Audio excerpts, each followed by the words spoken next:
Welcome to today, the second and final day of our forum.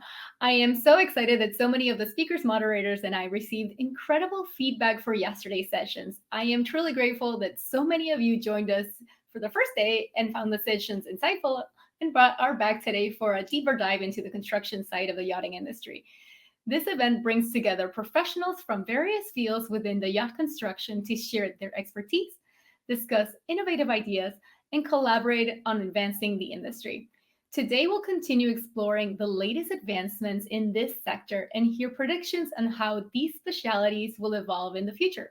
As a reminder, this is the first time for the industry because all the panelists, moderators, and strategists for the event are women. So this is a pioneering event, and we just hope it's the first of many. And then more and more women are welcome to many of your amazing conferences.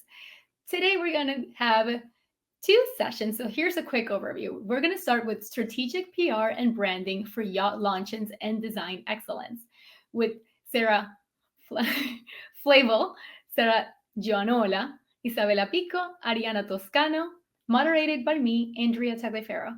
Then we're talking briefly about the Women's Yachting Awards, and then we'll continue with our last session about market trends and economic forecasting, navigating markets amid global events with Francesca Ragnetti, moderated by Samantha Moore. If you have any questions, please submit them as comments on the social media platforms you are tuning in from, and we will do our best to answer as many possible and that we can, while still allowing our speakers to share their insights that they have prepared for you. So now let's get started with the strategic PR and branding for yacht launches and design excellence. We are going to dive into the crucial intersection of marketing and public relationship in yacht building. Learn how effective PR strategies can elevate yacht launches and generate excitement. Master storytelling techniques to highlight innovation in yacht design and construction. Discover how to build a strong, recognizable brand for your yacht manufacturers and enhance their market experience. Gain valuable insights and practical tools for successful marketing and branding. So, welcome me in joining our panel for today. Welcome, everyone. We have a really exciting panel for you today. So, I'm going to give you a brief intro. So, starting left to right, Sara Gioanola, PR and Press Office Manager at Seas and Yachts. Hi, good morning and good afternoon, everyone. Sara Flavell, Marketing Manager at Damen Yachting. Hi, everybody. Thank you for having me. Thank you for being here. Arianna Toscano, Head of Image and Communication at Mangusta Yachts. Ciao, everyone. And Isabella Picco, Chief Communication Officer, Presso Next Yacht Group. Good morning to everybody. Ciao. To start off the session, I'm going to ask our panelists to give us a brief introduction of themselves. Sara Gioanola, if you can start us off, that'd be great. Yeah, sure. So my name is Sara Gioanola, and I'm impressed by your pronunciation. And I'm the PR and Press Office Manager at Seas and Yachts in Oost, the Netherlands. I started my journey in the yachting industry back in 2004 in Italy with Perini Navi, and I've been with Seas since 2008. I'm a passionate sailor and I love technology, and I'm really fortunate being able to bring them together in my work. Thank you, Sara. Let's continue with Sara Flavell. Hi, everybody. I'm another Sara Flavell, and I'm the Marketing Manager at Damen Yachting. I'm responsible here at Damen Yachting for the marketing of all of our product brands, so Amels, Explorer, and Yacht Support, as well as our services such as Refit. As you know, we're a boat builder, and we deliver between 4 to 6 boats a year. And I've worked with the company for around 7 years now. And before that, I had my own marketing and PR bureau and company. Thank you. Arianna, can you do the same? Give me 1 second. I think you are muted. Okay, again.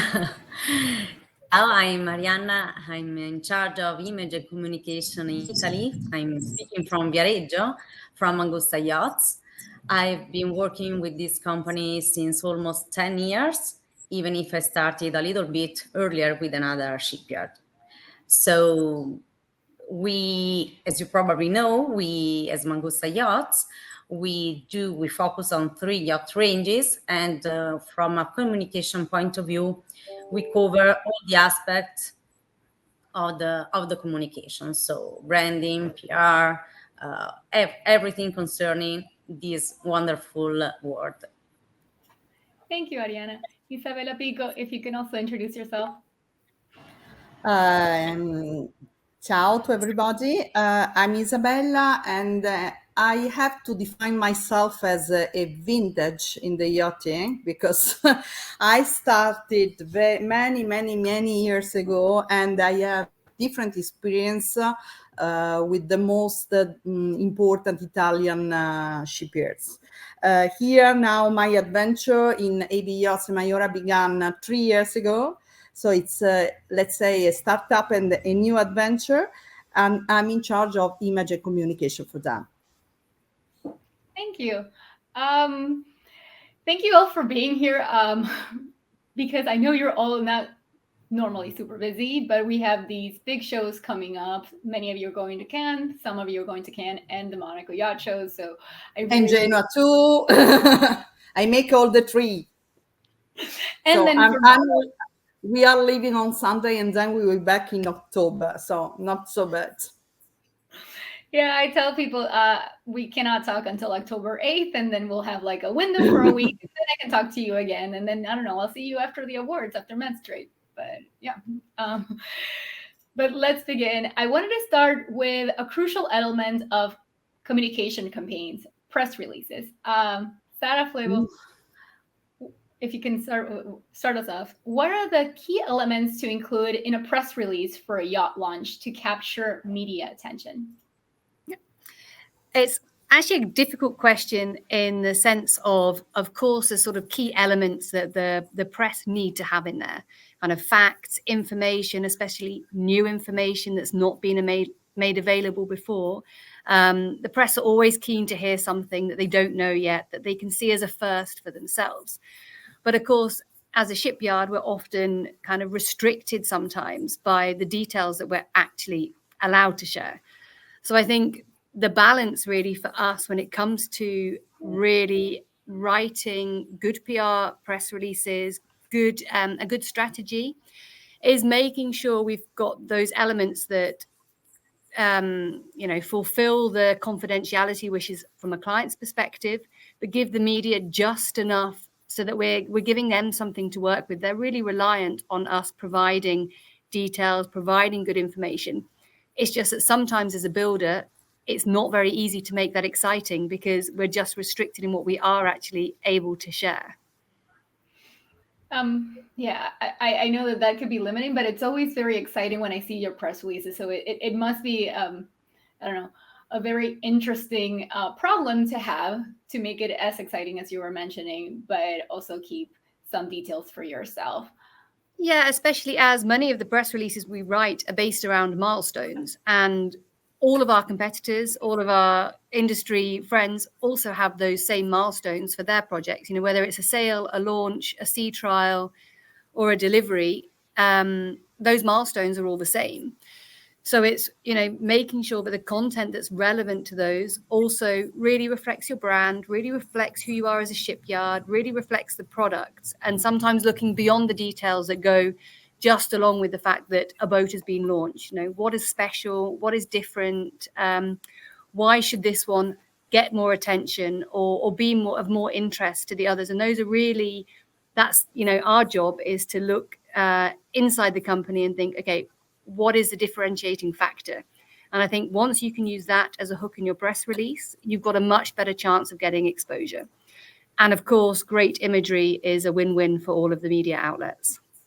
Yeah, not that long ago, I saw some beautiful images. So of a latest launch or a latest design that kind of went viral in our yachting niche.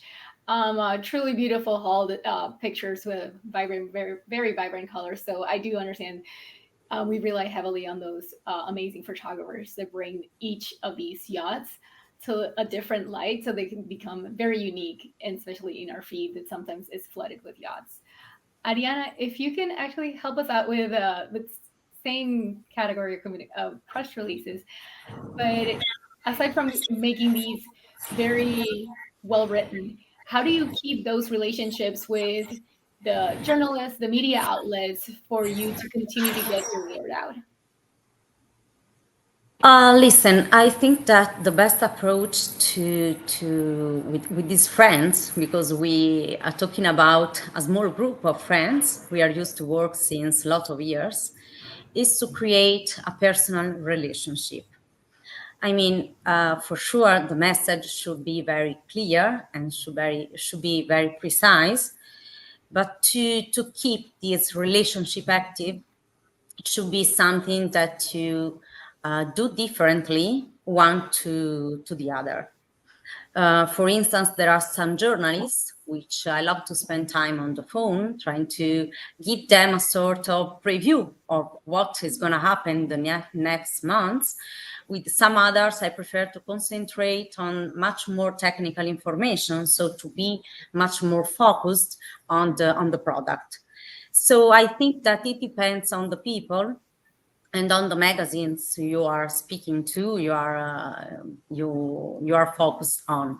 But I think that the best is to put the person on the first side and to speak with them directly, trying to let them feel the relationship that you have with them. Thank you so much. And also, all of the panelists can always jump in or add any comments to a previous. Yeah, I would like to add something to what Sara Flavell. I'm so excited. I finally know how to pronounce your family name. Is that it's true. Sometimes, I mean, because of the NDA, it's extremely complicated to find the right balance between what we can say and what we cannot. And it's particularly true when we're talking about custom boats, and then the whole thing becomes even more complicated. And for us, is in a way simpler when we talk about the semi-custom boats that we build on speculation. We have much more freedom. And in general, at Thyssen, what we like to do is to focus on the technological aspects of our boats. And we think it's a good way to differentiate our product from others. Well, stay there, Sara Gioanola. If you can answer our next question about social media. How do you leverage social media to help you create a buzz around those yacht launches? Yeah, we have a very good, it's a very interesting question, because it's something that is extremely part of my daily life since a couple of years. And social media has become extremely important also in the communication with the press. It's a way to add content and sometimes in a lighter way to what we deliver in terms of technical details through our to our press releases. And it's a very good thing to do so far for us. It's been very rewarding doing live streams, especially on Instagram. That's where we do like shipyard tours, or when something is happening, if we are on site, we like to kind of report live and involve the audience. They're very active in sending questions, and for some clients, for their children and grandchildren, we had requests to do live tours of the boats under construction.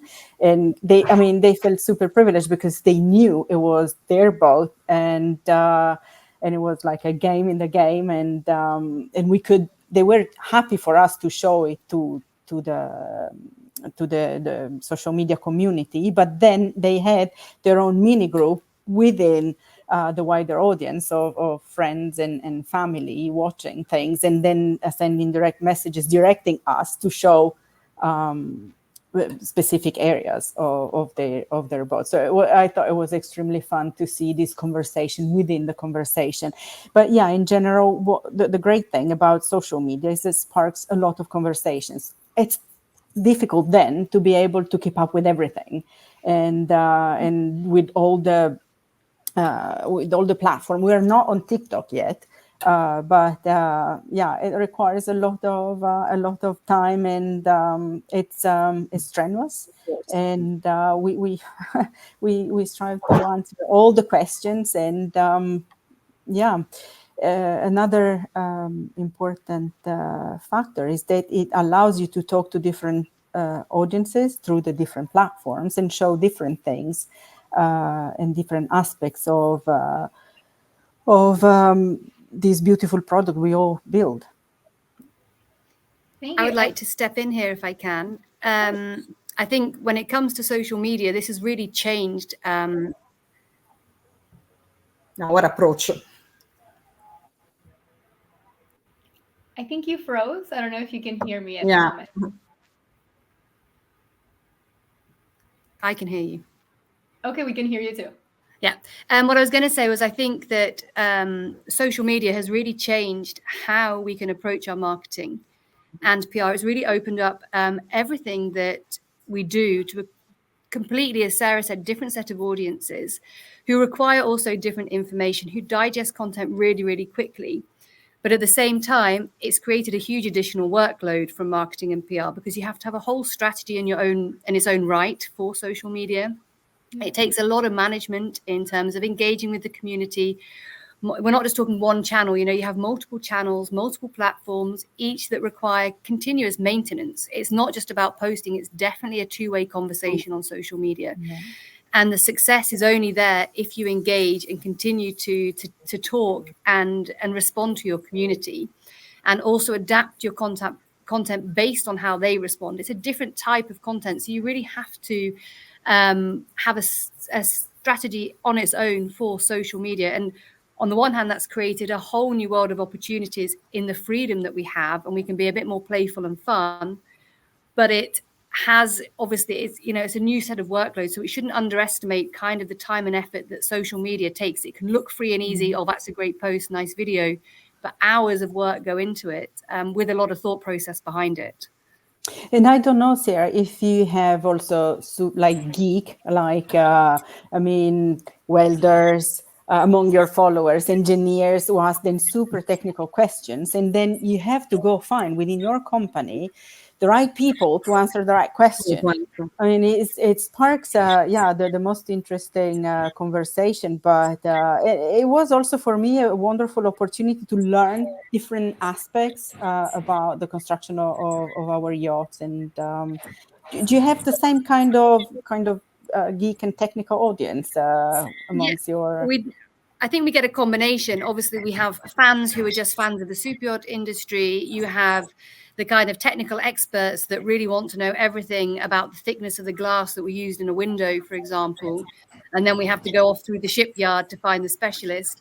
You also get hobby boat builders who all of a sudden know all the naval architecture, but they don't. So it's not just a matter of saying, thank you so much for your message. People really expect an answer. And it can't just be an answer that isn't genuine. You really have to engage with them properly. Otherwise, everything that you're doing on social media isn't authentic or genuine, and you're just going to lose followers. So and that's the other thing I mentioned, followers, is having a purpose with each post. Is it to gain more followers? Is it to share information?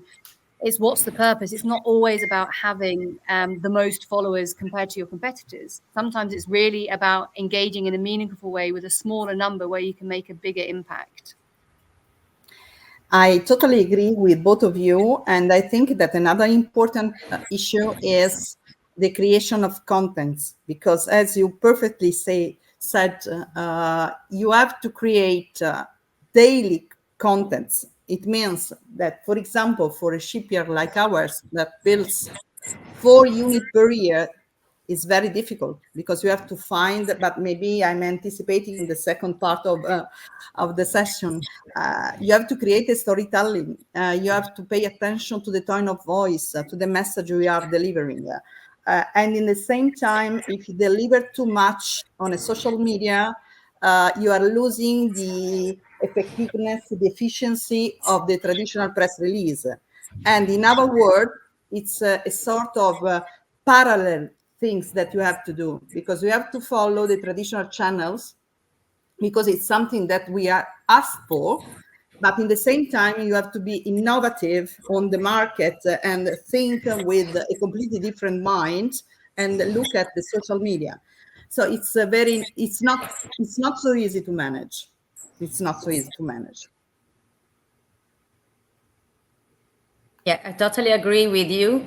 And furthermore, I think that is using properly the social media is the right way to update all the audience about what's happening inside the shipyard, or what's happening about the events you are hosting and things like this. So if some years ago the website was the main web image of a shipyard, of a company, now I think that the most effective way is to use the social media. You can have a direct and immediate idea of how a campaign is performing. You can have access to a lot of data. You can see if your video or your campaign is much more effective in a country or in another. So you can have a lot of data which are very useful in terms of strategies you can do with your brand. Chiming in here, as a growth marketer, I started with social media content as a content marketer, and the amount of data that we can collect when we do digital campaigns, it just surpasses the press releases. But as a fan of actually all of your companies, I also value a lot the press releases, because sometimes with social media, you do have to get in one post, you're only talking about an angle or a different part of the story of this vessel, because you also are breaking up this momentous event into a story, into little slivers of information. So at least in the press release, I think there's more, it's allowed more to have all the details, all the detailed information there, even if it doesn't read as the most entertaining that you can do on a story, on a live, or on a tour. But it definitely completes the entire campaign. So I think all of them are tremendously valuable. And with that, I want to actually talk about it. What should we avoid? What pitfalls are there for launching these PR campaigns? Isabella, if you can answer that question there.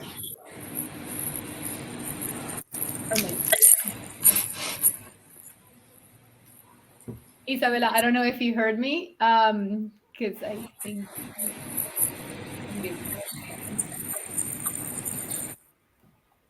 Isabella, can you hear me? I think not. Does anyone else want to answer some maybe tips of what to avoid, or case studies that you have found that you have learned from when it comes to PR campaigns? I don't mind stepping in here. I think maybe in terms of, instead of what to avoid, I think it's being aware of the risks. So of course, every time you open yourself up to engaging with a community that's beyond the media, for example, such as social media in that sense, of course, there are comments that can come in that can be negative. And it's how to handle those. And I think we shouldn't forget also, as yacht builders, people are reading the comments. They're not just looking at the posts or following the stories. They're also following the engagement. And it's how to handle and ensuring that your team is instructed well on how to handle negative feedback, for example, or people that use it as a platform to share an opinion that's absolutely nothing to do with the boat launch of that in itself, but could be anti-wealth or anti-climate. And then it's about making sure that you do engage in a professional way without necessarily giving your opinion there, and then offering to take conversations offline, or to have a direct conversation through a more personal way. But I think it's managing that community. And sometimes the good comes with the bad as well. So it's not necessarily about what not to post. We need to be sensitive in what we do post, but it's about being aware of the fact that you're not always going to get the responses that you might want or hope for from a post. And then you have to stay gracious. Yeah, always. Always. Yeah, which is not always easy. I mean, yeah, sadly, social media sometimes is the place for the ugly comments, and but yeah, as Sara was saying, it's important to maintain the cool and keep being gracious and answer in a professional way. Yeah, and all of a sudden, yeah, you find that instead of putting fuel on the fire, you should really put some water and move on and don't engage. Yeah, that's mainly. Sometimes really it's the best way is just not to engage and let the thing drop and die by itself. And that's true. Yeah, things can quickly escalate, of course, on social media, because again, the person you're engaging with, it's not a private conversation, it's in public, and they have the ability to share. So it's being mindful of, as Sara says, kind of when not to engage, when it is best to engage, and how. And that takes a lot of sort of education within a team, and self-restraint, because sometimes it is frustrating to see where the intention was good and someone's using that as a platform to draw negative attention. And it's not always earned, it's not always deserved, but we have to remain very gracious, as Sara says, and that takes an art in itself sometimes. But what I love is that sometimes our fans step in to help us. So there's maybe someone who's been extremely naughty and impolite in their comments, and the fans, especially captains of the fleet, former colleagues, surveyors, they step in and then shut them up with a very technical comment, and we love that. Yes, great. Why not? It's good. Very good. I don't have that much experience with press releases of having that negative tone, but at least I do focus so much on social media and digital marketing that sometimes when it's an important event that's coming up, I take a moment to do the possible negatives that could come from me sharing this post. So I have them ready to go, because sometimes, as much as you try not to be personal, it has nothing to do with you. Many times it's just someone's using your platform because you have a lot of following and they just want to be seen and create. They don't even believe the statements they're leaving there. So it's how to calmly manage them in the right way. And personally for me, having those frequently asked question documents, it has been a key to make sure that people get addressed quickly in the best way, and then still other people can champion you. Like there's nothing better than someone fighting the fight for you, because they can be as candid as they want, and then you are like, yes, we approve and support you, and that's it. So that's truly wonderful. But it's not easy. It's not easy. For example, just to share also problems, because maybe it could be interesting. A huge problem we have is during launches, for example, is that we have all the supplier coming for the launch, or the workers who used to take pictures and post without any strategy, without any comment. And often it happens that they unveil something that couldn't be unveiled at that moment, no? Or an example, the name of the yacht, because I think that's something that we can common to all of us. We can't say anything about our clients, neither the name, where they come from, which is their job, or sometimes, very often, neither the name of the yacht. So it's very difficult to do communication without being allowed.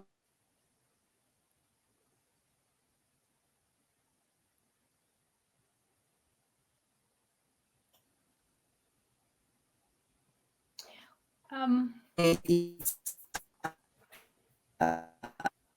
of view, of course, you have to describe a yacht. You start from the launch, from the design, the concept, then the launch, then the product. And sometimes it happens that you just launch 3 yachts in a year, so it's your communication has to be shared and splitted in the whole year.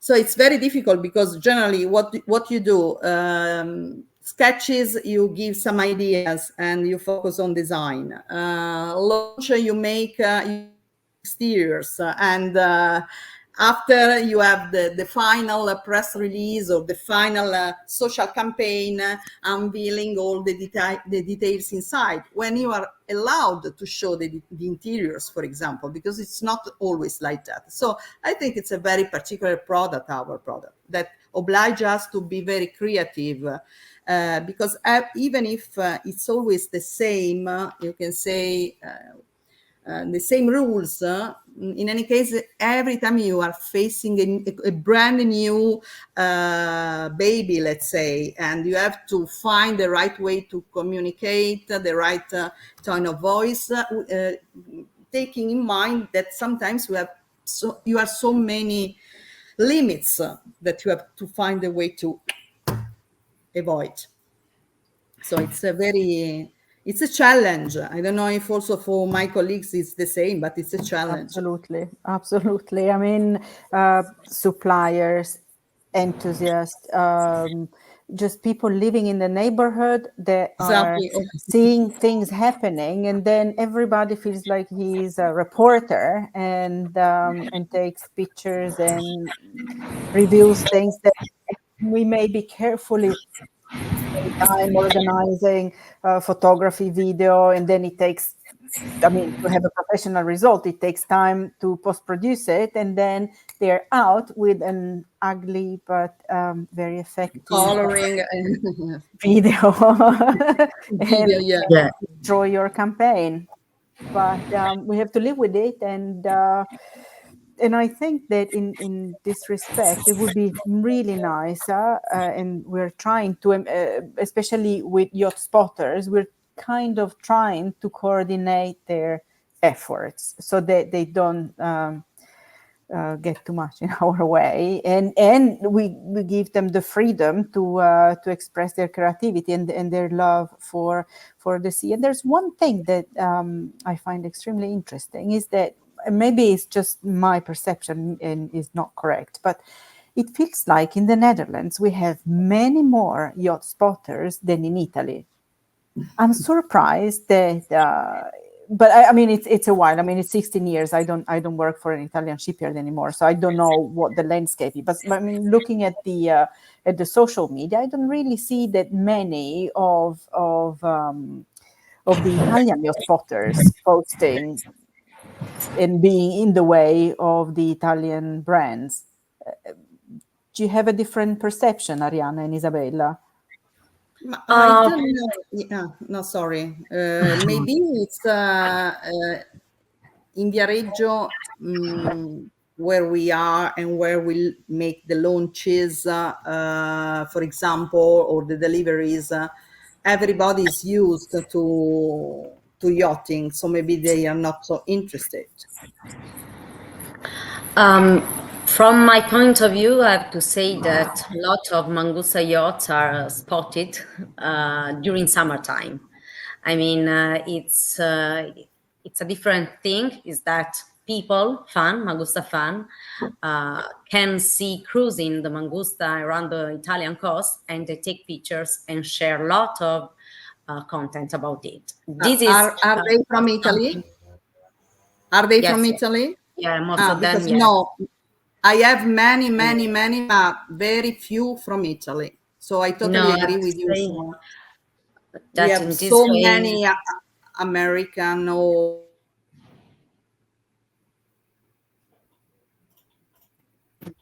I can't see, I can't hear Isabella. I think she froze if you wanted to continue. Yeah. Anyway, it's true that it's something that changed country by country. I think that it depends on the culture on the age of the audience,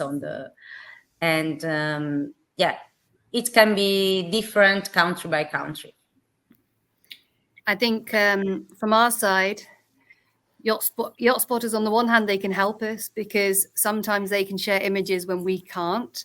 Exactly. So it can be an advantage at times, but most of the time, as Sara said previously, it's very difficult. We do our best to get the absolute best content and photos out there, especially for the client.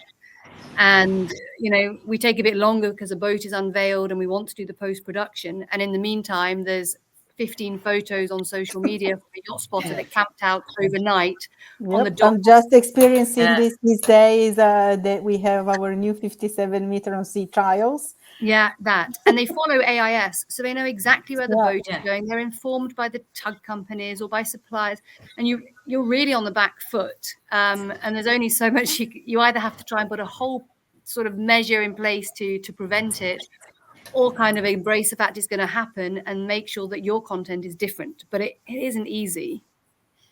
Yeah, and there are also cases for us, for instance, where we are not allowed to do pictures or to share picture of a particular yacht. But when the yacht is out the shipyard, if somebody shoot it, he can have it live. So it's something, as Sara was telling, that create new content also for us. I was going to say, there's so many shows in so many areas where they have geofences, at least for the drones. But I can't imagine all these people being super excited for the next unveiling. And now you're dealing with the NDAs from the clients, and now the privacy concerns because you want it, you have those professional pictures to be the first time you are unveiling this new event. So with that in mind, is there a way to integrate client testimonial? Does that ever happen when you are, composing your storytelling? Sara, Flavell, if you wanted to take this. Flavell, sorry. Yes, absolutely. I think sometimes when it comes to deliveries, you have owners that are super excited, enthusiastic, and have been very involved in the build process, and they can't wait to share their testimonial. We recently did the Yacht Sport Insider series, and that's kind of a reverse because the boats have already been delivered. But we really wanted to tell the story from the client side. And these were a group of owners that were really happy to basically give a testimonial and tell their story. And, if that can be integrated, all the better, because that's, the most authentic voice out there is the person who is having the boat built for them, or it's their project, they're experiencing it. But again, it depends on the client. Sometimes they're very private. They might have their owner's rep or their broker speak for them, the management company, the captain. But the more people involved, the more stakeholders that are close to the client that can give a testimonial, that really does help from the storytelling perspective for us, certainly.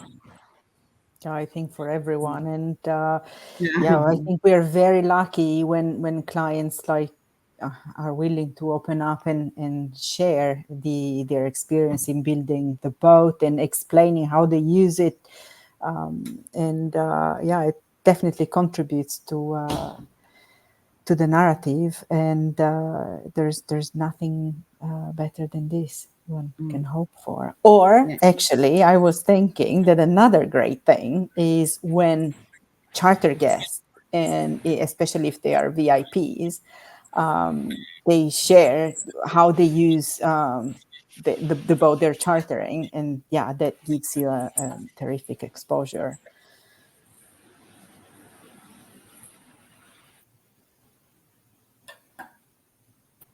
I love when all your channels repost when we spot a yacht. So it has me on the hunt. I do live in California, so when I go to the marina, I don't see as many of the super yachts. But when I do, I get so excited. I was like, oh, I'm going to reposting if I do it on an Instagram story. So I'm there as a game, trying to make sure, because I know it also helps seeing these vessels out in different locations. Yeah. So I think that's like, I'm helping. In this regard, we had a stroke of luck many years ago when Beyoncé chartered Galactica Star, and she posted a picture of her jumping from the sun deck, and she passed in front of our logo, and she used it during a concert, and it went everywhere. That is exactly what anybody, all of us want. Do you know what I mean? That's kind of, what's the strategy? It's to get that. Yeah. To me, happened the contrary. I had Leonardo DiCaprio on board of a yacht together with semi-naked women dancing. So we couldn't use the image because, of course, for the brand it was not the right one. So it's again, it's a challenge. But when it happens, you are so lucky. And for example, to me, it happened just twice that I had an owner ready to be our testimonial. Generally, they don't want. They use the captains or some friends, but it's very, very difficult. But they are our best brand ambassador. So it's strange. Yes. They don't release any declaration, even without saying the name, but they are our best brand ambassador. And recently, for instance, we delivered a yacht to an US woman. So it's a wonderful case of an owner. He's not a male, but he's a female. And Me too.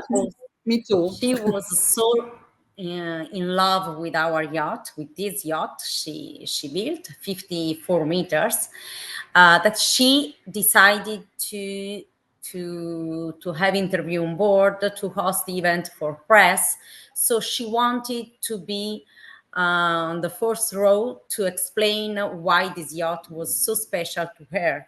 So to me, it's the best ever, because she wanted to do without any suggestion from our side.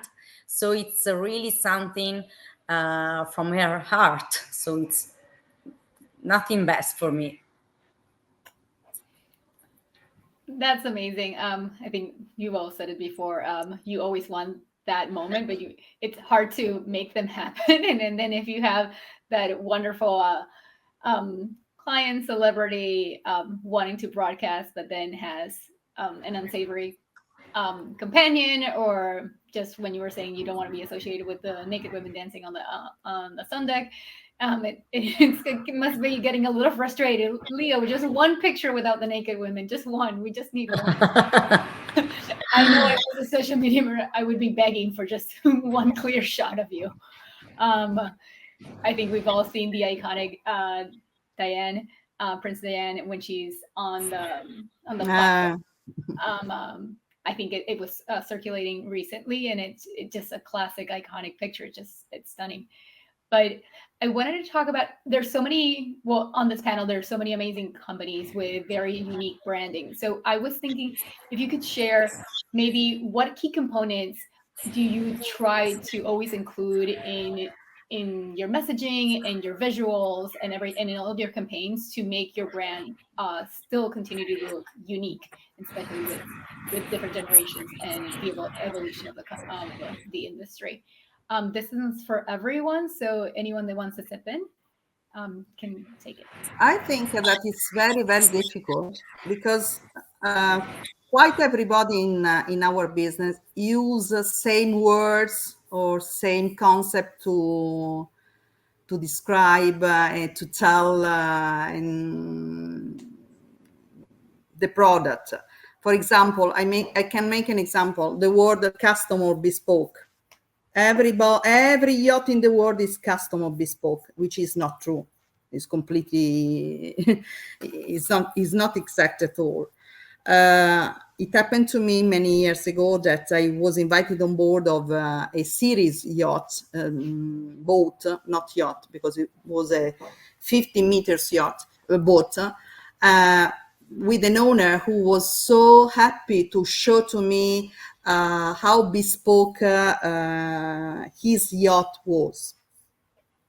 And when I came on board, I discovered that bespoke for him was to choose some pillows different from the series. So, for example, for me, one very difficult thing is to, for people who don't know us or never came on board, explain which is the meaning for us of bespoke. I think that it's the same for you, because there are so many words really, really abused. Bespoke, I don't know how many others. Custom, not many. Tailor-made. Tailor-made, but not only state-of-the-art technology or innovation. Yeah, it's true. It's true. How to solve it? I don't know. We are still looking for that, because I think the only thing you can do to have the chance for somebody coming on board, it's the only way to show which is your difference. And so again, that's why it's so important to have testimonial, for example, or to have somebody that with a video can explain the yacht. It's something that recently we are using. I think everybody of us is using the walkthrough video, no? Because it's the real way to show the yacht to all people who can't come on board during boat show or come and visit us at the shipyard. It's the only way. Showing is better than writing and telling. Yes, I totally agree with you. It's true that it's even more difficult to be different one to the other, since everybody is doing wonderful products, and we are really lucky to do this wonderful job, to have this opportunity to communicate for a clientele which is the best ever. It's true, coming back to the question of Andrea, that for concerning our company, for instance, we try to focus on the product. Yes, for sure, we need to show the product. For instance, for some yachts, we need to show the wonderful yachts during running shot, during navigation. But we try to combine it with the behind the scenes. So what's behind the creation of these wonderful yachts? So since we invest a lot in the production side, in creating partnership with craftsmen, this is something that we want to communicate, because this creates solidity to our brand, and this makes, in some cases, the difference from one shipyard to the other. And this creates the difference also with clients, because we are used to build yachts since a lot of years with the same companies. So this means that they know how to do it. We know how to do it, they know how to do it.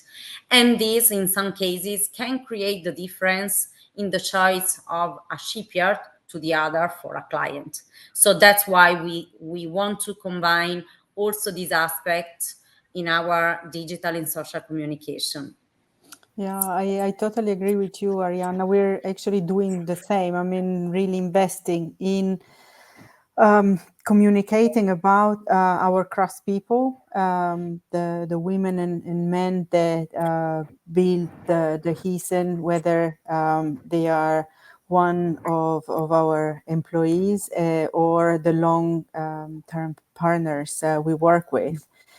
Because indeed, as you were saying, what makes the difference is the people. We all more or less use the same components and same engines, and so it's really the people that craft these beautiful boats that make the brand and the product. Is there a way that you work on maintaining the brand in a positive light? I know we talked earlier about those social media comments, but I always feel that with the brands in the session that are so strong, we always know those are annoying one followers. I don't feel they have the power to really take down a brand of this caliber, but other steps that you take to ensure the brand being seen in a positive light. Can I answer that? Yes, of course. I mean, look, I think when it comes to branding, I mean, we're a shipyard that has multiple brands, and I think you've got different aspects. So you've got the kind of your brand legacy, you've kind of got your brand representation. So, you know, how you visually, how you verbally present your brand. You have the differentiators, which are the people behind it, which I fully agree, as we've discussed. I think when it comes to protecting a brand itself, I think there's kind of number of aspects. I think as your own brand, it really is up to us as marketeers, as PR and communication specialists, to ensure we maintain how we present those brands. And that's kind of up to us to safeguard the fact that the brand is presented in a consistent way, visually and verbally, to our clients. Kind of those outside factors that make it much more difficult to maintain, are probably less focused on a brand, but more on the industry. And then I think it's kind of, how do you protect all of our brands within the industry setting to maintain a positive image? Because, you know, whether it's as an incident can happen that reflects badly upon our brand. And then, of course, we have to have a strategy in place to deal with that, to handle it. But as we've seen recently, any incident that happens to any brand, to any builder, has a much bigger impact globally, because it affects all of us, because people then start asking questions to the industry, and that has a wider impact. So I think it goes beyond whether it's a problem linked to a specific brand. I think it's more of a, you know, how does that resonate through the industry? And then I think collectively, whilst we all have our own strategies, we kind of need to combine forces to make sure that the messaging for all of our brands is positive for the industry as a whole. Yeah, and certainly honesty and authenticity are two of the key elements of maintaining the reputation of our brands and collectively of the industry. Yeah, and I think this is where sometimes our job is difficult. You know, we build brands and we build products, we build boats for, you know, for very wealthy people who want to maintain privacy, who want to maintain confidentiality. We're not the client, you know, we're not the billionaires, we're not the people that have that confidentiality. So we have a responsibility to make sure that how we look after our brands, how we look after our industry also is maintained for the end client. And I think, yeah, it is difficult sometimes. But I think that the only thing to do is to be honest, as Sara said, to be honest always. And everybody can appreciate if you are honest. I want to say we've all seen, we have had certain incidents happening over the summer for different companies, for different yachts at different levels. I never see them as a reflection of that specific company. I see it more as there must be something else, because I continue to see the brands and the manufacturers as, you have built such a positive brand and you've been honest for so long. Let me wait and see what actually happened. Let me wait for that press release, because they may not know it just happened seconds ago, but with social media and with all these spotters, we have a live feed of what happened 2 minutes ago. And then before there's any news or any caption attached to this video, we're all now seeing the video. So we're already filling in with these stories to make this event even more scintillating. And I think, I don't know if this is how you approach it, but even if it's not your brand that's going through this, as you were saying, I think Sara was saying before, it is more about the cohesive image that the industry has, the luxury of owning a yacht. I don't know if anyone agrees or anyone wants to chime in on that, because we are wrapping up soon. I know that we're going to be talking especially about marketing all day long, and if we went into data, it definitely could be a whole week event for me. But I wanted to do closing statements from everyone. And if you wanted to share, I know we have the boat shows coming up. If you want to share a project, an event that you have, or anything else that we should be following along for your brand and your company. If you want to, Sara, Gioanola, start so we can go left to right. Yeah, sure. Well, we look forward to the press conference at the Monaco show. We are the first opening up in the morning at 8 o'clock. We really mean to the press and influencers with this press call so early at the Hermitage. And yeah, I definitely look forward to the Monaco show is definitely the pinnacle of the events in our industry. I'm still thrilled after 18 years in yachting. Every year is going to be very exciting. Exciting because I'm going to see you all and the press and the clients, brokers. I mean, the whole yachting world joins in Monaco, and the vibe is amazing. Thank you. Sara, if you want to continue. Yeah, I mean, I think for all of us in our roles, kind of boat show season is what we thrive for. It's when we have the opportunity to share our PR and marketing strategies, be that directly with the press, be that in all of our communications and in person one-to-one during the show. And I think, you know, that's what we live and work for. So I think it's something we're all excited to do. I think just looking back on this session, I think, you know, for me, the biggest takeaway is that we all face the same struggles, challenges, but also the same positive side of it. And I think the element of social media being added into the tools that we have available, you know, brings an exciting dynamic, if not one that's sometimes a bit more challenging for us to monitor in terms of content control and engagement. Thank you. Yeah, sometimes I don't know how you're managing all the events and continue to do live updates. I know we can, you know, schedule stuff in advance, but the live updates, it's amazing because you have so much going on. Everyone does. Arianna, if you want to continue. Yeah, we will be exhibitor in Cannes, both in Cannes and Monaco. We will start with Cannes very, very, very soon. So we will have a world premiere. So one of our yacht on display will be really, really new. And then we will have a premiere, but in terms of the unveil of a new project in Monaco. Because as Sara explained, it's the best location to unveil something new and to discuss about the news of the industry. Thank you. Isabella?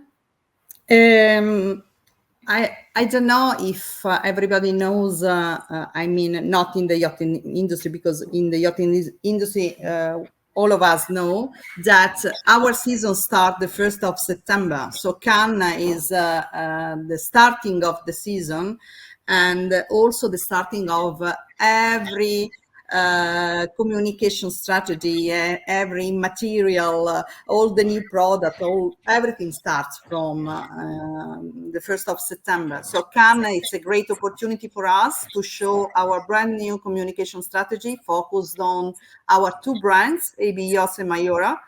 Not anymore on the group, but on the two different brands as completely two distinctive and different markets, product, people, clients, and so on. We're going to have a brand new product too. She will be the one AB 110. She will be in Cannes, Genoa, and Monaco. But not only, because after that, we're going to have to, all of us, I think, is going to follow again. The US market is very important, and it's an important area where to launch new products. They are fan of Italian and European yachts in general. Thank you. Definitely the boat show season started, 3 days ago. So I'm really, really grateful everybody's here. I know I have a lot on my plate. I cannot imagine everyone else on this call. I am very excited and looking forward to see you all in Cannes and the Monaco Yacht Show and maybe even Flips. So thank you again for your time, and I'll see you soon. Grazie, Andrea, for organizing everything and for giving us this great opportunity. And to my friends, see you soon. Very soon. Very, very soon. Ciao, Andrea, thank you again. Ciao, ciao Sara, ciao Sara. Ciao. Bye-bye. Thank you.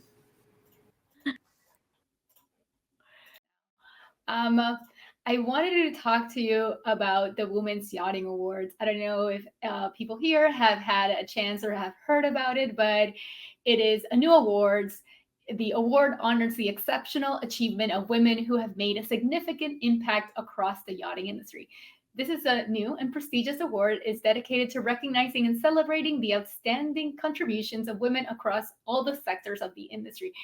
This is an inclusive award. You don't have to be in the industry a certain amount of time, or it's only for the builders or only for the marketers or only people from sales. So whatever sector you find yourself in, you are actually able to compete in the award.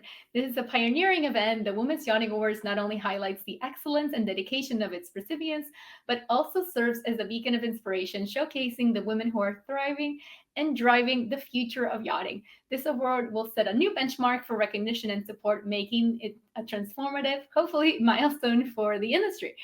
This event is the pinnacle of the Yacht platform. Is something I wanted to do a few years ago, and then COVID hit, and then life changes. But it will be a pioneering in the field, and it is only possible because of the support and the partnership with Medstrade, as they are our hosting partner, providing the perfect stage for the awards during their outstanding trade show later on in November. I could certainly not be producing this an event of this importance without the support of many women in the industry. I'm internally grateful for. It's only been positive feedback, so thank you. But huge shout out to Francesca Ragnetti, who has helped with brainstorming, introduction, and so much more. Without her, I don't know if we would actually be able to pull off this award, but you will get to talk to her and see her in her session after the short break. The awards will be presented in Medstrade on November 19th. And if you're interested in knowing more, you just have to go visit the website yachtfemme.com, where you can also nominate some deserving women in any of the 3 categories that are Trailblazer for the Year, Rising Star of the Year, and Entrepreneur of the Year. The description for each of the categories is also on the website for ease to understand what is the best category that fits this amazing person that you want to nominate. So now, please join me in taking a 2-minute break so you can go and stretch your legs before the next session.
In the next session, we're going to be talking about market trends and economic forecasting, navigating markets amid global events. So the attendees will explore key market trends and forecasting techniques with a particular emphasis on how elections, global conflicts influence fluctuations and yacht construction sales. This session aims to provide sales managers with practical insights and strategies to effectively navigate the dynamic market conditions. So without further ado, Francesca Ragnetti. Hello. Hi, Francesca. Good morning. You are in America, and good afternoon to all the European people that are seeing us. Thank you, Andrea, and especially thanks for the introduction and thanks me for the support. I'm a very emotional person, so you make me a little bit cry before this started. Because it was unexpected. You know that I'm just doing it because I really trust in all female power and superpower, like I like to say, of each one of us. So what you are organizing today, it's very important to support women. Do not be shy to speak, to tell their thought, and to be more frontline. So thank you. You are very welcome. I meant everything. I would not be able to do even this forum. Many of the women in the panelists were contacts Francesca generally introduced me to, and I'm not kidding, with the awards and also the Monaco breakfast. Without Francesca, there would be no breakfast. So thank you again. It does take a village. But I didn't mean to get you emotional before your session. Now I'm very... He's joking. He's joking. No, because sometimes maybe people think that I'm too serious and too strong. So it's okay. It's fine. It's okay. So we're going to give Sam a moment to jump in. But before that, I wanted to take this opportunity to for you to introduce yourself, what it is that you, where do you work for, and what it is that you do. Okay. As you said, I'm Francesca Ragnetti, Italian. At the moment, I'm speaking from Viareggio, which is our headquarters in Mangusta. And I work as sales manager in Mangusta Shipyard since now 5 years. Before other experience in other two well-known shipyards.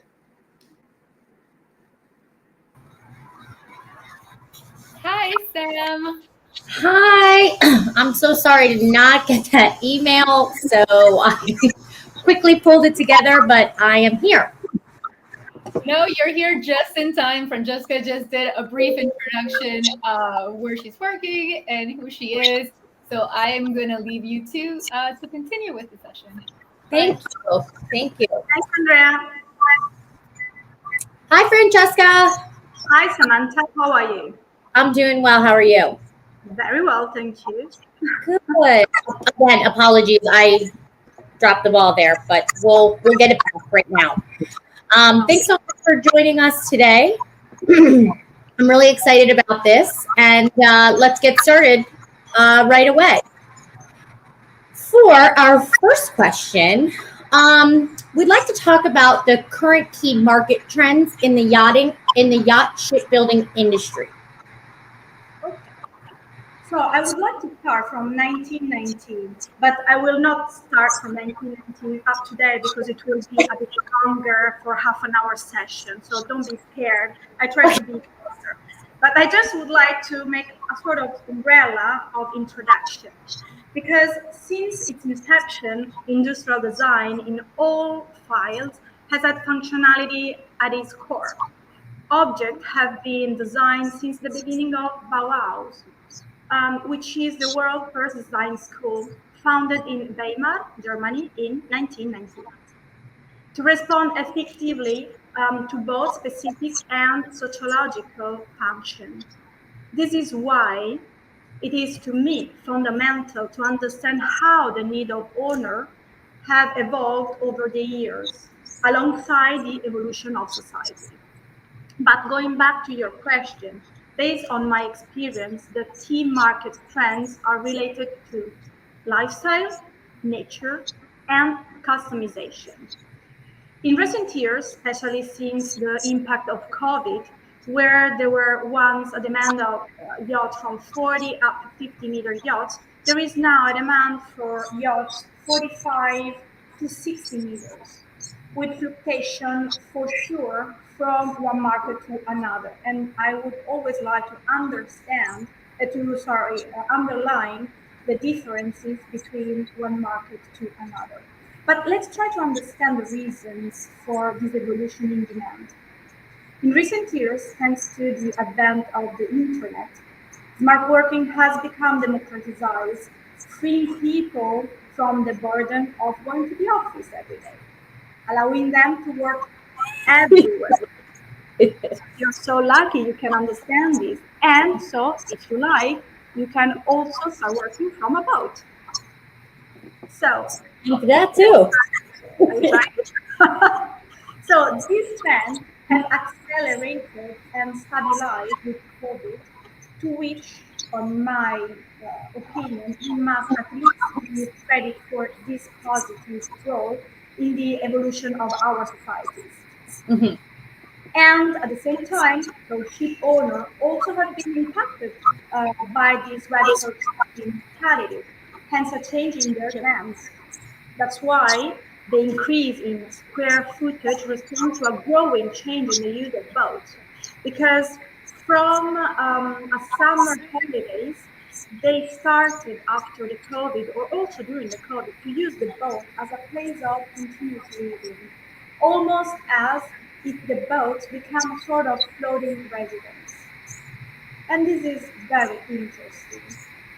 As we observed, COVID itself has had a positive effect in rediscovery, and I think you could think the same, of rediscovering of time and its quality, especially its quality as an absolute value, because time is the most important thing each one of us has in their life. So in my experience, many customers now demand larger boats because they want space at the same time to work alone or with a team, but also for spending quality time with family and friends. So increasing the size of the boat allows them to travel the world, but in a comfort and meet all the different needs that they are requiring. So this scenario makes the ever-increasing demand for an owner-operated upper deck more understandable. So they are asking more and more. One of the trends is that the owner is asking to have their private deck. So they can meet with friends on the sun deck, on the fore deck, or in the main saloon, but they want live. Upper deck must be there. What it means that they would like to have their own master cabin there, their own like skylight where to enjoy a movie with the family and to have their space. At the same time, the design that we can see showcases response that this kind of design of the hull that we are seeing in the sea respond to a sociological need for the use of the boats. Another trend that detected is growing demand for the attention of the nature, specifically, of course, of the water, but also of the non-commercial areas of a place. On my experience, more and more clients are asking for simple places to go with beautiful nature. And this is something that often happens to me. Many customers loves to use the boat in the med during summer. So more frequently, I receive this kind of question like, Francesca, where I can use, for example, this just happened to me this summer with a customer that owns a bigger boat, 40 meters up bigger boat, and they asked me suggestion to go in Sardinia, but not in Porto Cervo, Porto Rotondo. They asked me suggestion to not well-known beaches and simple restaurants, especially typical with the typical Sardinian food and typical places. And to me, it is like they want to go back to the origins and really want to discover uncontaminated places and to have tasty food, but not so much maybe elaborated flavors. And continue talking about the nature.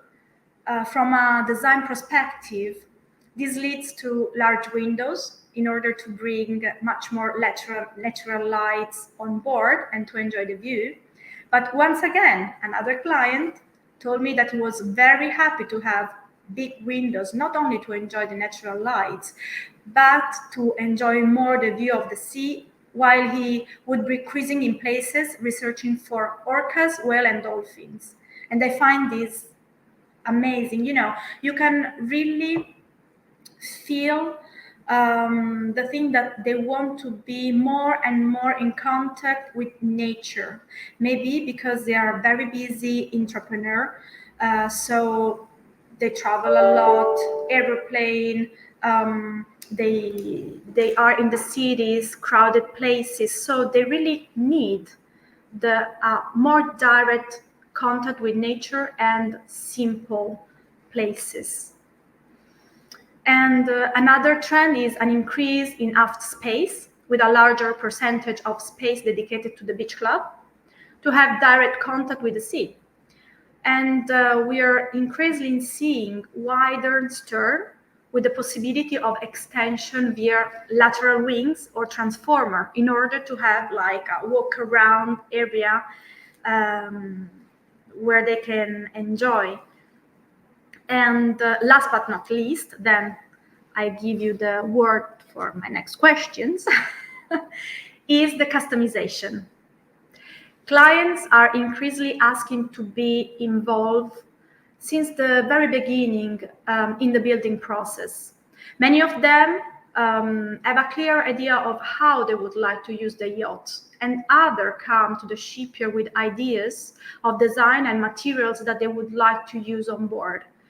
And there is also an increasing desire on the part of customization, not only to have a unique vessel for the interiors, but also for the exterior design. And we can say that this kind of trend started several years ago. And I can have an example. There are many examples, but one example I can give is about the Maltese Falcon, which was built by Perini Navy, and it's a 88 meters sailing boat with 3 Falcon rigs. And this is something different. Or another, years ago, a braver customer asked to my father to build a catamaran over 70 meters, but with a theater in the middle. At that time, that was not possible, but you know, we already saw this kind of willing from customers to be unique. Yeah, more utilization of the outdoor space, I think, is a very big trend that we're seeing. And I couldn't agree more. If I'm on a boat, I definitely want to be closer to the ocean. I want a wide beach club. I want the windows. I want it all. So I'm with it. This is a great trend. Because of this trend, I feel like there's a lot of technological advancements that influence the market trends in the yacht construction. Can you speak a little bit on that? Yeah, obviously technology plays a central role in our world, though its impact on hardware is somewhat limited because the context of use such as the sea with its unpredictability necessitates extended testing period to ensure reliability and safety on board. However, One of the primary areas of focus for shipyards today is engines and their power supply, driven by the increased demand for sustainability. And this includes hybrid and electric propulsion, because yachts equipped with electric motors or hybrid system reduce emission and offer quieter cruising expenses. And on the other hand, we can also talk about soft technology. For example, stable and fast connection at all latitude. This is something becoming increasingly central. In fact, nearly, I can say, 80% of our customers request this as an evidence, because they use the boat to live, really, like 12. Some customer use the boat like 12 months a year.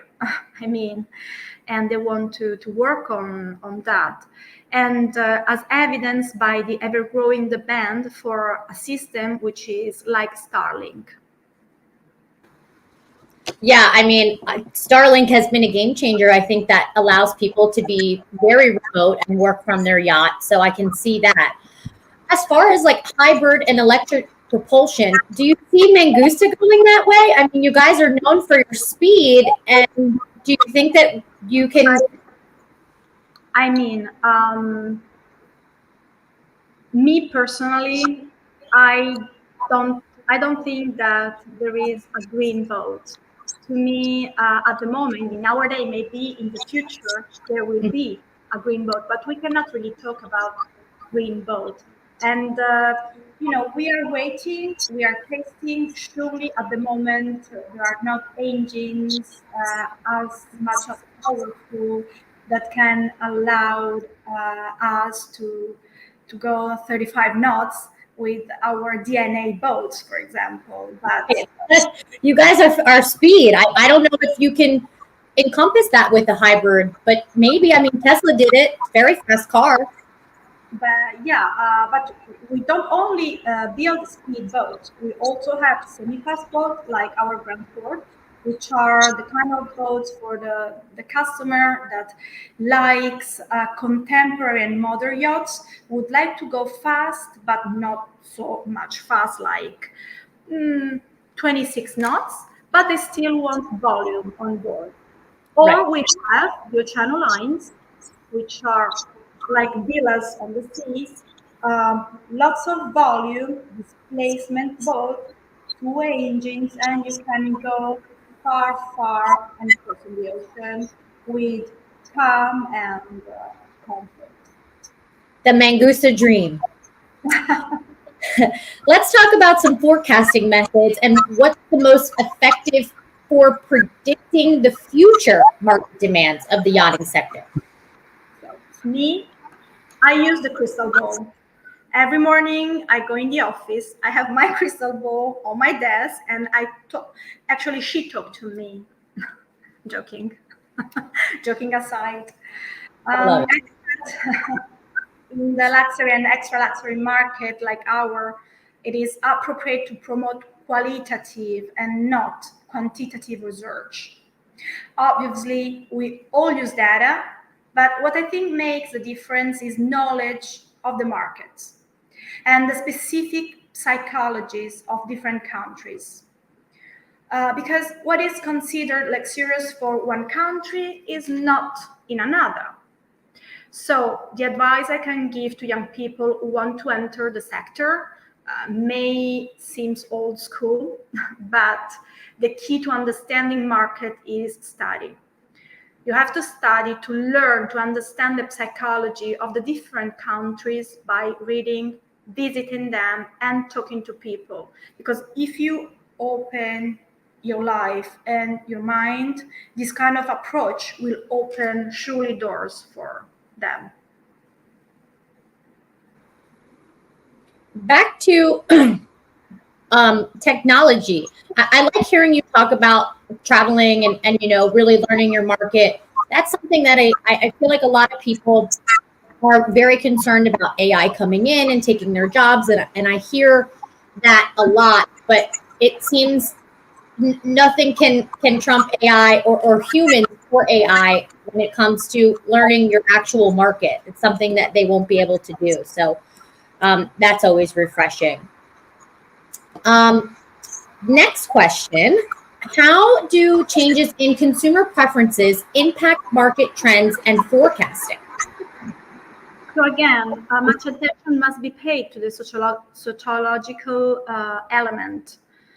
The mind style must be understood, and I'm talking on a salesperson perspective, because the mind style is the value system to which the market we are analyzing refers.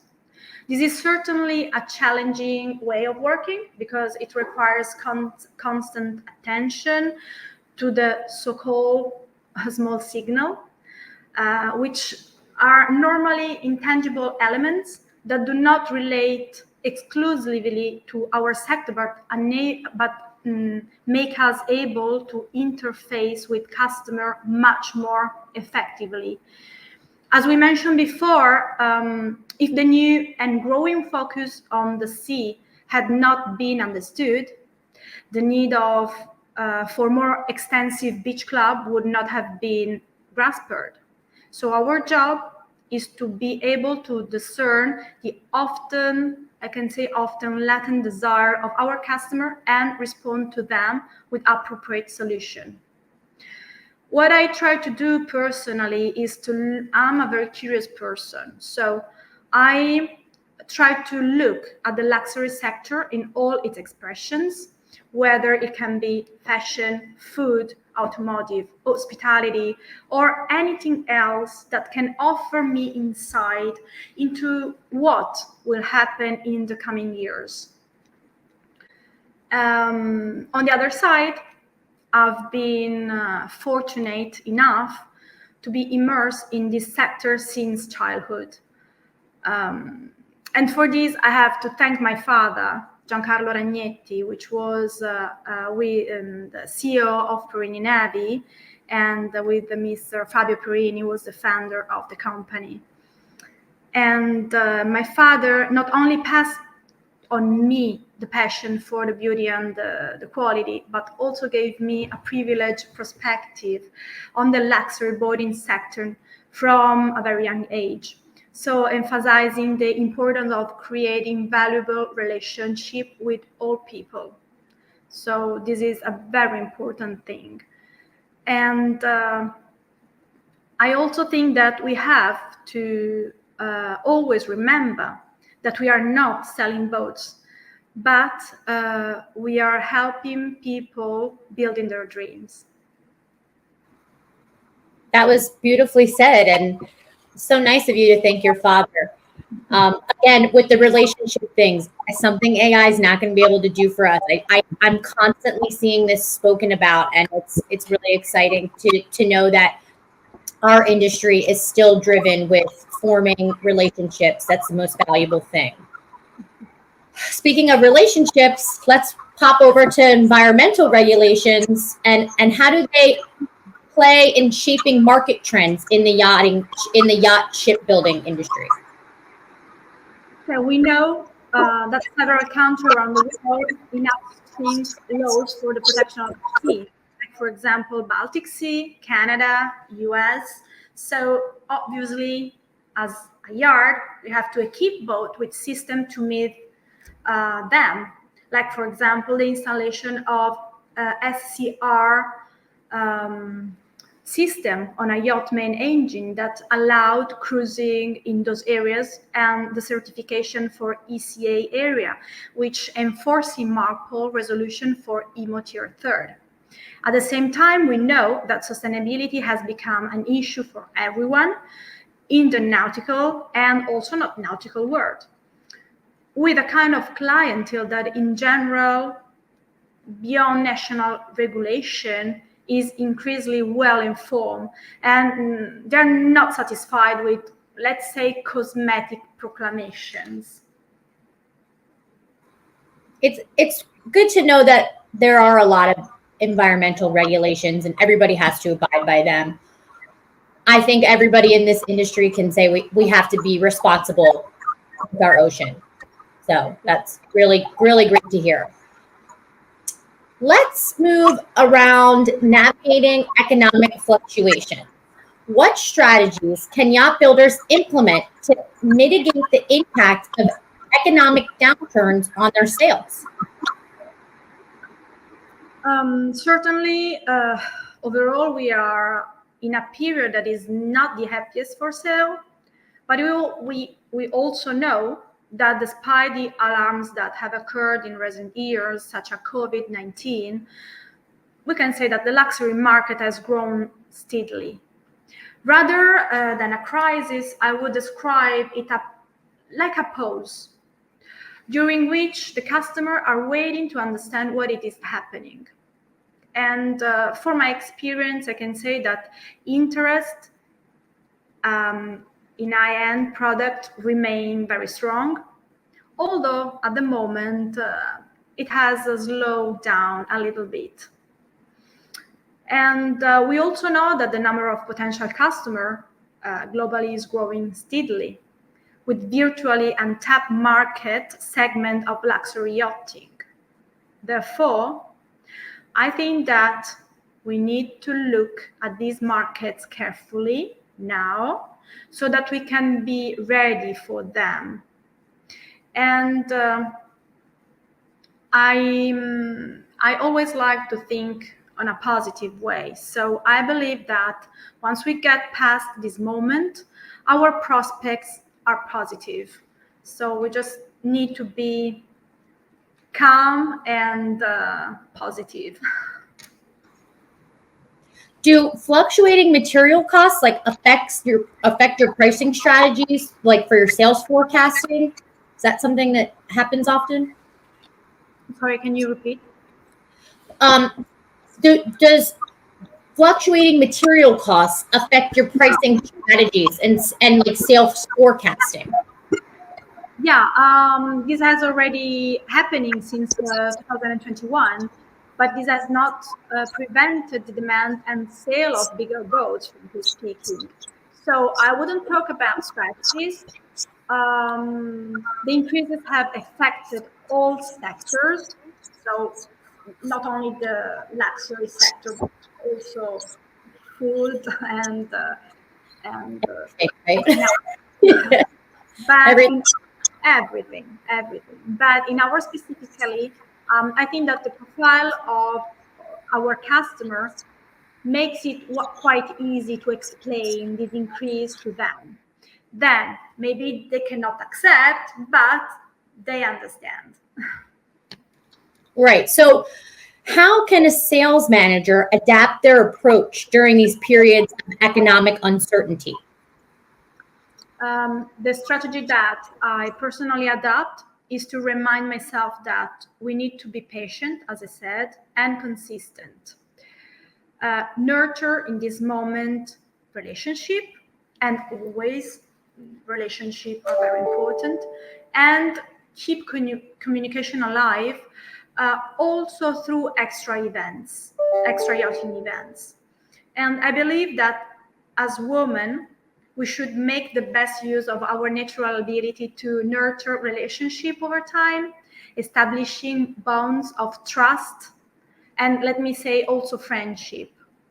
Because it is about making the most of specific characteristic of emotional intelligence, of which we are the master, let me say that.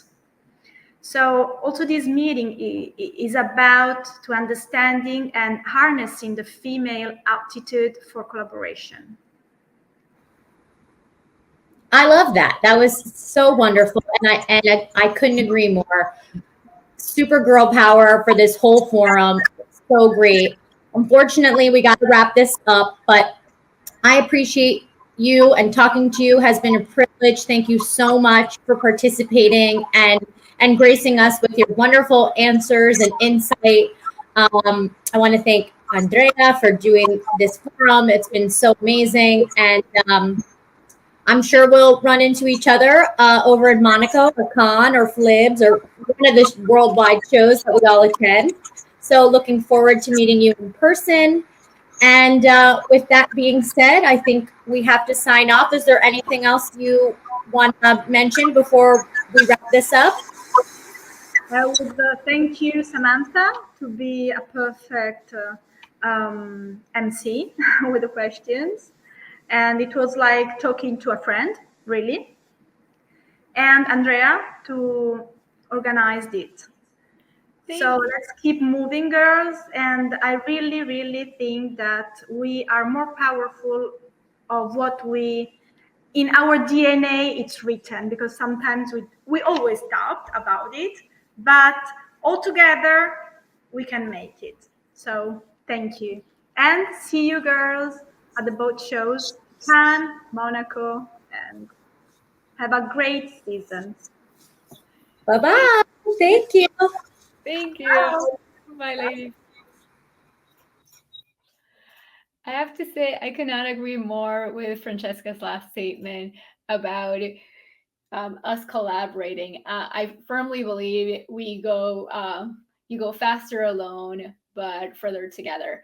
And I could not be happier because two of our moderators, Samantha, who just left the screen, represent other women organizations. So in this pioneering event, we had Samantha Moore from Professional Women in Yachting, and we also had Liz Shimon as the other moderator representing Women Offshore. So I was really, really thankful they both came and were able to jump on as moderators. So thank you again. I cannot wait to collaborate with you both so we can pull our efforts together and continue to build a bigger community. Thank you, everyone that joined the first and the second day of the forum. If you missed, you joined late, do not worry. Day one of the forum is actually already live on YouTube. You'll see the link shortly on LinkedIn for you to be able to join and see it at your own pace. I want to thank all the speakers and moderators. This didn't just happen because I decided it to. It did take a village and a group effort for it to be pulled off. I cannot wait to see you at the next shows. We have a couple of events, not only for the Yacht Femme platform, but also, like I just mentioned, the other women chapters. Go check out their websites and see what events you can actually participate in and how you can join their community.